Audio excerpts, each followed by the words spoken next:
Friends, இன்றைக்கி பார்த்தீங்கன்னா இதில் என்ன கம்ப்ளைண்ட்னா, ஒன் சைடு மட்டும் டச் வந்து ஒழுங்காக ஒர்க் ஆக மாட்டேங்குது. அதான் இதில் கம்ப்ளைண்ட்டு.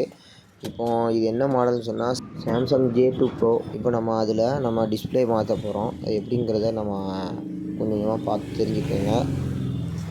முதல்ல அதில் உள்ள ஸ்க்ரூ மெயினாக கழட்டிடணும். ஆனால் நான் வந்து அந்த ஃப்ரேமும் பேக் அது டோரு எப்படி சொல்ல, அதனுடைய போர்டு தனியாக கழட்டுற மாதிரி வரும் அப்படிங்கிற மாதிரியான ஒரு சுச்சுவேஷனில் இருந்தேன். அதுக்கப்புறம் பார்த்தா பின்னாடி உள்ள ஸ்க்ரூ கழட்டவே தேவை இருக்காது. இதில் மேக்ஸிமம் வந்து காம்போ அப்படி ஃப்ரண்ட்டில் உள்ள வந்து தெளிவாக எடுத்துட்டாலே போதும். நான் வந்து ஸ்க்ரூ கழட்டவே தேவையில்லை. நான் கொஞ்சம் அவசரப்பட்டு கழட்டிட்டேன். மற்றபடி வேறு ஒன்றும் பிரச்சனை இல்லை. இந்த மாதிரி ஏதாவது பிளேட்டோ ஏதாவது வச்சு கழட்டிட்டு அது கழட்டும்போது கவனமாக எடுக்கணும். ஏன்னா கண்ணாடி பீஸ் கையில் ஏதாவது குத்த வாய்ப்பு இருக்குது.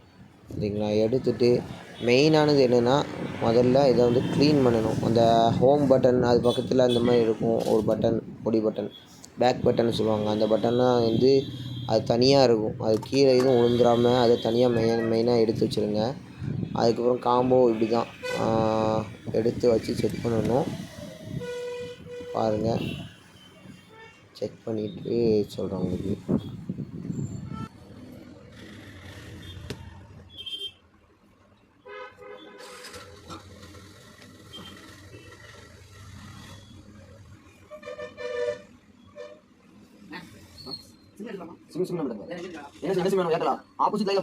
இப்போ லாக்கில் இருக்கக்கூடிய மொபைலை எப்படி செக் பண்ணணும்னா, இந்த மாதிரி எமர்ஜென்சி காலில் போய்ட்டு டயல் பேடை டைப் பண்ணிங்கன்னா போதும், உங்களுக்கு செக் பண்ணிக்கலாம்.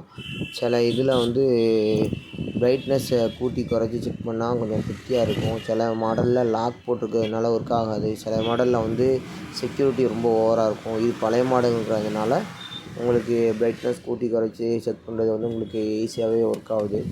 அது எல்லாமே செக் பண்ணியாச்சு. மெயினாக அதை முதல்ல செக் பண்ணிடுங்க. ஏன்னா சில டைம் வந்து முதல்ல வந்து என்றைக்குமே வந்து என்ன சொல்ல வரேன்னா, பேட்ரியை முதல்ல ரிமூவ் பண்ணி தான் டிஸ்பிளே கனெக்டை வந்து கழட்டணும். பேட்ரியை முதல்ல ரிமூவ் பண்ணாமல் டிஸ்பிளே கனெக்டை கழட்டிட்டீங்க அப்படின்னு சொன்னால் அது டிஸ்பிளே அடி வாங்க வாய்ப்பு இருக்குது, ஷார்ட் ஆக வாய்ப்பு இருக்குது. அதனால் மேக்ஸிமம் வந்து பேட்டரியை ரிமூவ் பண்ணிட்டு அதுக்கப்புறம் டிஸ்பிளே கனெக்டை வந்து கழட்டுங்க. சரிங்களா? மெயினாக பின்னாடி உள்ள ஸ்டிக்கரை வந்து ரிமூவ் பண்ணிடுங்க. ஏன்னா அதில் வந்து எர்த்து கண்டக்ஷன் எப்படி சொல்ல, அந்த பாடி ஃப்ரேம் வந்து ஃப்ரேமோட டச்சப் ஆகணும். அது சில நேரங்களில் வந்து டச்சு வந்து ஓடுறதுக்கு காரணமும் அதுதான்.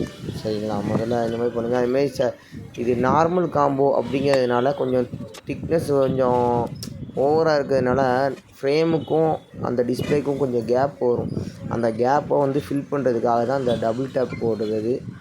போட்டதுக்கப்புறம் அதுக்கு மேலே பேஸ்ட் போட்டு என்றைக்குமே அந்த டிஸ்பிளேக்கு ஒரு லாக் மாதிரி ஒன்று வந்துருக்கும். அந்த லாக்கை மெயினாக போட்டுருங்க.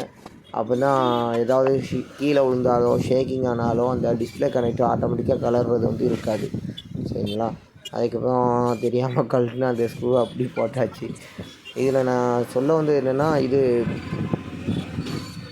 பிரைட்னஸ் கூட்டி குறைக்கிறது வந்து மெயின். ஏன்னு சொன்னால் சில நேரங்களில் வந்து கூட்டினாலும் குறைச்சாலும் ஒரே பிரைட்னஸ் இருக்கிற மாதிரியான கம்ப்ளைண்ட்லாம் வரும்.